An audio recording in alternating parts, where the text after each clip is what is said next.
This is Matthew McConaughey. Natalie Portman. James Patterson. Michael Ian Black. And you are listening to Five Questions with Dan Schawbel.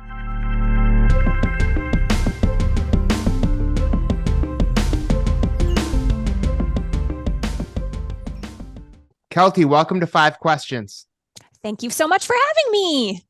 So how were you able to compete in dancing competitions at age 8? So I went to a competitive dance studio, and it's a whole racket. Like, Dance Moms is real. Like, these little kids are competing all over the world. There's competitions, and then there's grand finals. So I went all over the North America when I was in elementary school and all the way until I graduated high school. And I never won first place ever in my entire life until one time when I was a senior in high school. But because I never won, I never stayed for the award ceremonies. And I was like, I think I had a boyfriend at the time. I'm like, let's go. Like, I did my little tap solo or whatever. I was like, I'm not going to win, so let's go. And then I won, and I wasn't there to get my award. Did you ever get it? As in, was it sent to you, or? I mean, I think it was sent to me, but like, I really wanted my moment to shine. And everyone was like, I think it was when I'm so old. I think I had a pager. I think everyone started paging me. I was alive when people had pagers. So yeah, I'm going to be 40 soon. Oh my God, you're so old. Yeah, it's crazy. But yeah, so, that set me up for a life in show business where I'm just constantly trying to win a prize that doesn't exist. Yeah. What were the challenges as you transitioned from your dancing career to hosting and presenting? Okay, can I do two?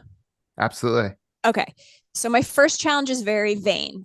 I had a really hard time transitioning from being a showgirl that was like in a high-waisted bodysuit with like a lot of glitter and a big eyelash. And like, I would go on TV, and I remember Kevin Frazier at the time turned to me. He's like, you really can't wear sparkly barrettes when you're doing the news. And I was like, I know, but I just love glitter. So giving up like the showgirl element of me was like very difficult. And now later in my career, because I have a little bit more of freedom, I'm not like, people know me, and they're like, okay, I can go like full showgirl again. But there was a period of time where I had to wear like black dresses and be really serious. So that was really hard for me.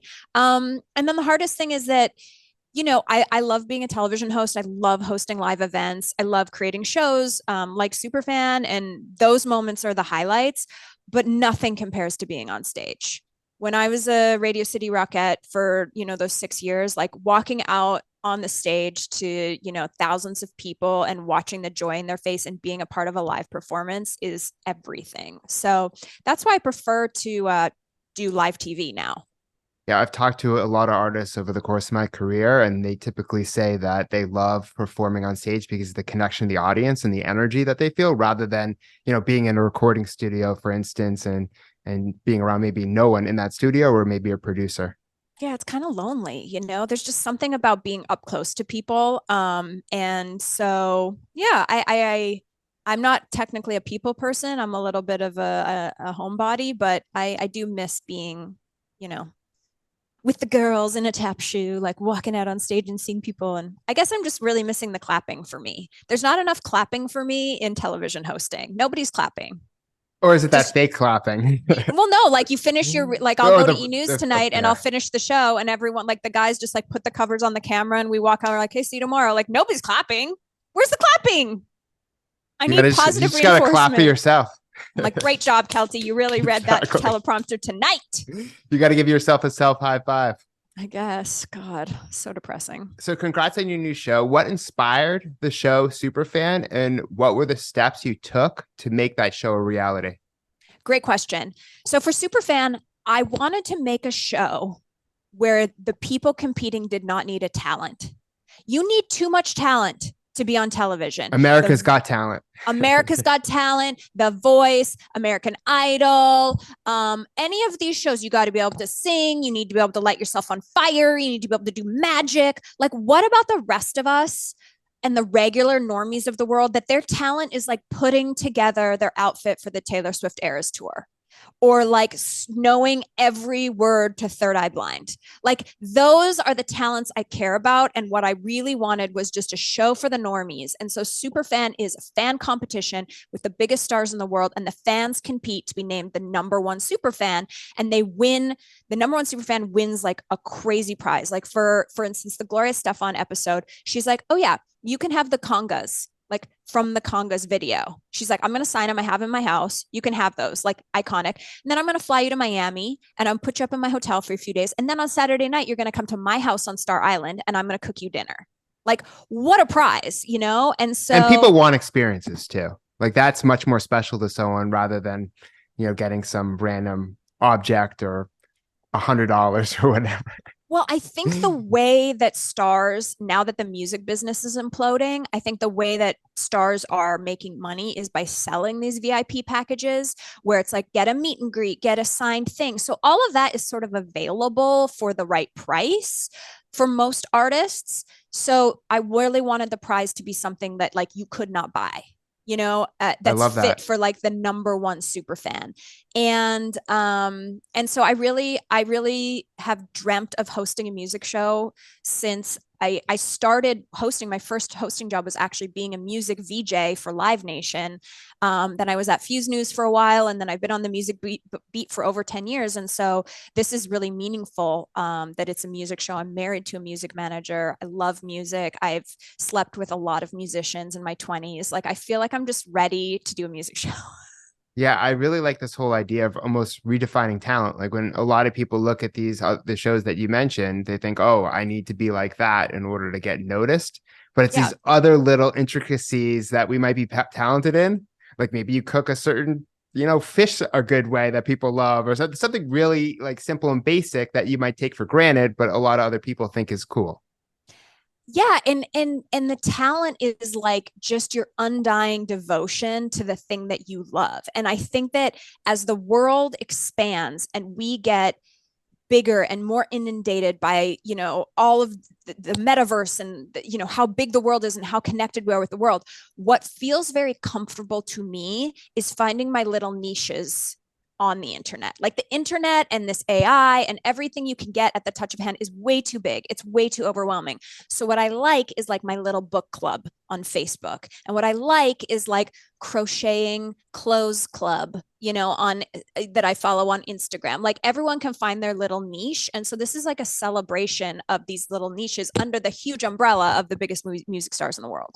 Very smart the way you're looking at that. And thinking about the audience, why do you think this show in particular appeals to families, and how is it different than other shows? Which is, you pretty much answered that part of it. Is it's different because you're focusing on other aspects of talent. You don't need to be this music superstar. You can do other things that get you noticed. But why do you think this whole thing appeals to family? Well, I think that Earth is kind of terrible right now. And, you know, it's not lost on me. People are really struggling. We've come out of a couple hard years and then went almost immediately into a recession. And everyone is feeling that. And so there are a lot of people that can't afford to go out to a concert right now with their families. They couldn't get 4 tickets. Even the worst tickets are still $100 a piece. And that's just not possible for a lot of people. And so for me, SUPERFAN is a mix between a music special. It's really a concert where you're getting to see this artist up close. You get to talk to them, you get to learn about them, but they're also doing this big performance. And so there's a lot of energy. And so you're kind of getting a little music concert or like a little date night, if you will, for your family in the television show. And then what else is really important about it is that it's voted by America. So I need you to watch the show with your family and then discuss, and then get on over to Twitter. Rest in peace, Twitter, but I'm still calling it Twitter till the show ends. X. Because we already made the graphic. Thank you so much, Elon, for the heads up.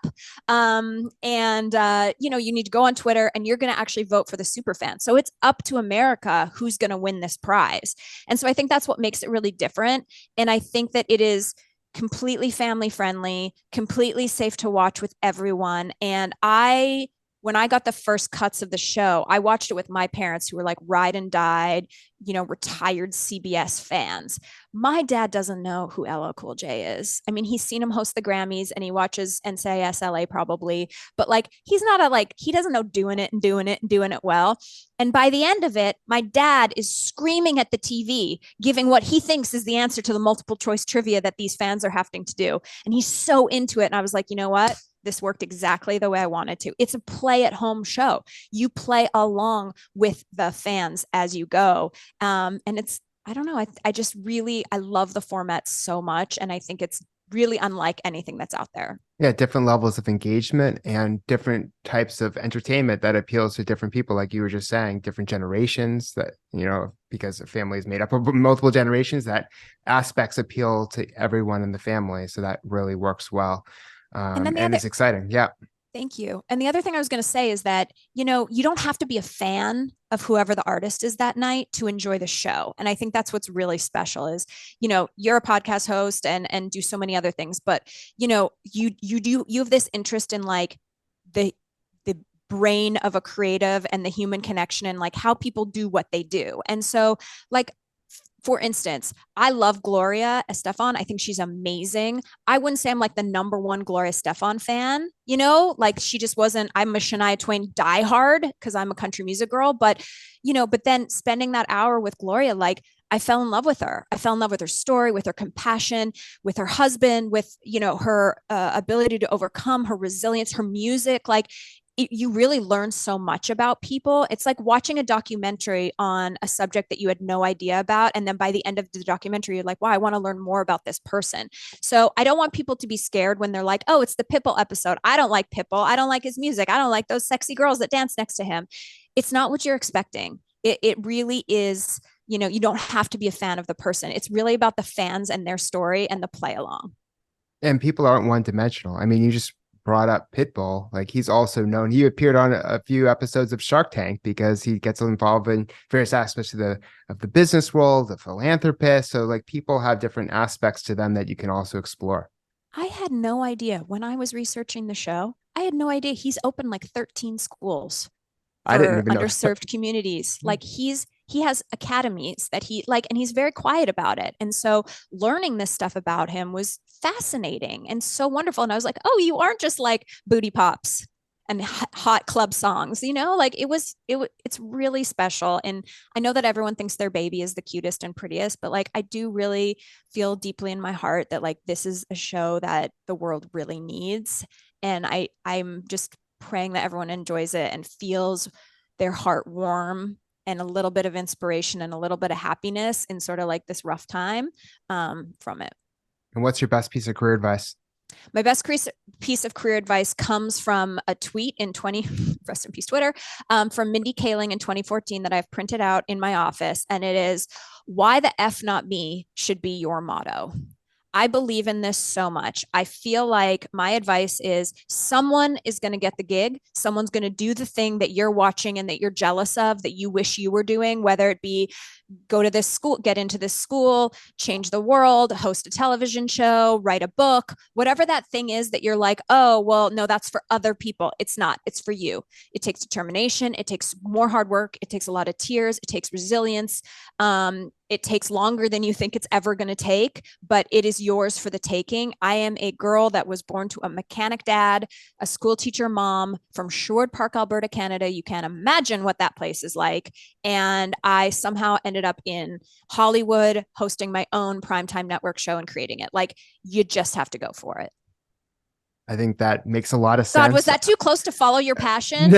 No, but I would say that, yes, you have no idea where you're going to end up. I mean, even if you don't want to do anything in terms of having a creative pursuit, a lot of people who go to school, and this is very common actually of a lot of artists, is they go to school to be maybe a lawyer or doctor, they drop out, and then they pursue, career in entertainment. So it's, people don't have no idea where they're going to end up. And I think that, like you were saying, it's, if someone else can do it, you potentially have a shot, and it's all these talents that you talk about, on your show. It's like, even this little thing that you didn't think was a talent, you might be able to turn that into something. Yeah, but I also, it's not about like turning your talent into something for show business. I'm saying like if you want to get that house with a white picket fence or be the best PTA mom or have 9 children or, cut your hair into a pixie cut or, give up your job and travel around the world, like whatever you want that life to be like it should be yours. Like you don't have to think that a better life is meant for some people because they were born into it or they have that ability or they're smarter than you or they're better than you. Like no one's better than you, no one's smarter than you. Like you just have to have the courage to go after the thing you want. And I don't know, I just always feel like I remember growing up and watching American Idol and being like, wow, I'd love to host a show like that, and watching Ryan Seacrest, and I'm like, yeah, that will never happen for me. And then I'm like, no, why not me? And here I am. I'm literally. It's also very easy to make those excuses because then you don't have to right. put the hard work in to make that happen, and That's take the what I'm risk saying. and be 100%. courageous. You have to be courageous, You have to be so courageous and you have to be so good at people hating you. I am so good at people saying no to me. I am the queen of rejection. I have built up this ability for someone to tell me no, and I get told no 47 times a day. Me too. I get told no and I get so right. And you're like, but wait, what I'm doing is great. I want to share this with you. I want to share you with the world. You're an idiot. This is like a huge show. Like you should, and I'm just so good at people picking apart my face and my body and my brain and my voice and my ideas and saying no to me and getting rejected that like I'm sad. I give myself 20 minutes to be sad. And then I like pop back up. I'm like, all right, what's next? Let's go. And it's not always you. It could be timing. I have so many examples where maybe someone said no 6 years ago, but then, a follow-up every single year, and then the timing's right, and then it happens. 100%. And also like, I try not to take it super personally. I think, again, like in general, in society, we just kind of hate the things we don't know. We just kind of like when you're trying to get someone on your podcast, you're trying to book someone for your show, or like you're trying to meet a new person. Like we're like comfort people. That's what terrifies me about putting a new show out into the world. Cause like our lead in is Big Brother, which has been on for 25 seasons. And I'm like, people love Big Brother. They've known Big Brother. I'm like, here's something new. And it just like people hate something new. Breaking in on something new is so hard.